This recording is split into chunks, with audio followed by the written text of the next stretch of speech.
We're talking about a humanitarian crisis. There's no argument about that. When you have thousands and thousands of immigrants of any age or any country of origin that show up on your shores, that is a humanitarian crisis. People in poverty with potential illnesses, with no destination except getting across the border. That is a problem. It is a problem that is currently under the purview of the federal government to deal with. That is just the way it is. Those are the facts. Now, having said that, the people that are taking care of the folks that have come across the border, again, doesn't matter what age, doesn't matter what country of origin, but the people that are charged with their care are the people who should be monitoring the borders. But the Border Patrol have been moved into a hold and process function. This is just the way it is. I'm not making any statement yet about who's supposed to do what. That is the picture on the ground.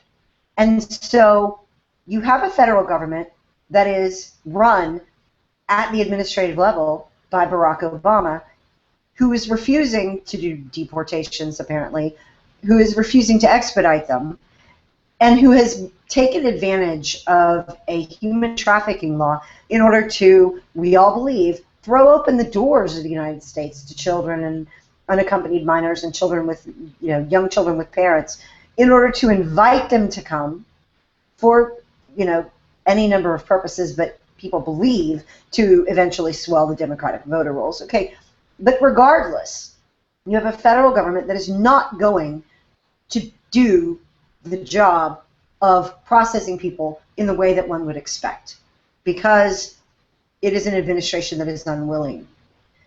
That said, we have governors who are attempting to work through the problem because their state resources are going to be taxed.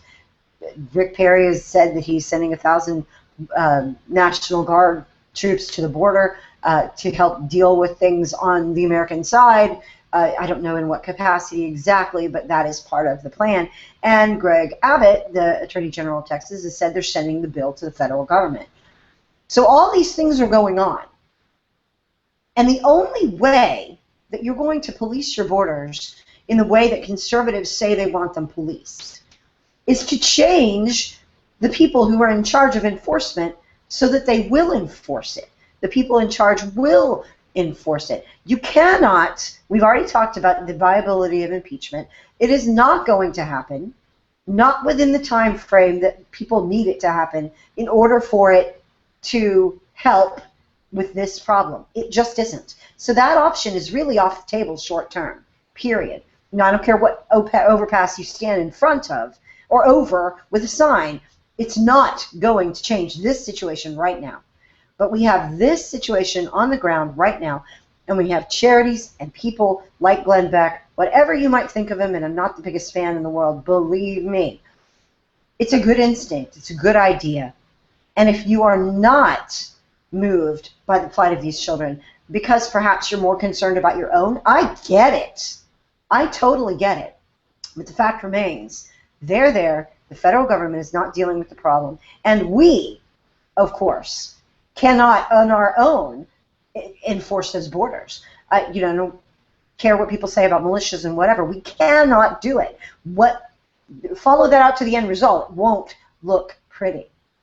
And so for anyone to start attacking conservatives, liberals, I don't care who goes down to the border and attempts to ameliorate suffering, attempt to find out what's going on, gather information, and use their high-profile status to do it, I am okay with that. Not only am I okay with that, more power to them, and I wish them the best to do it.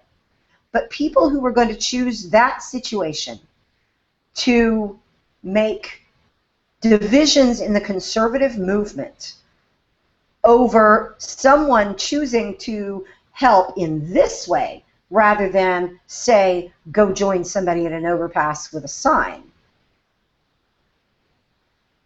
I cannot tell you how destructive and divisive that is.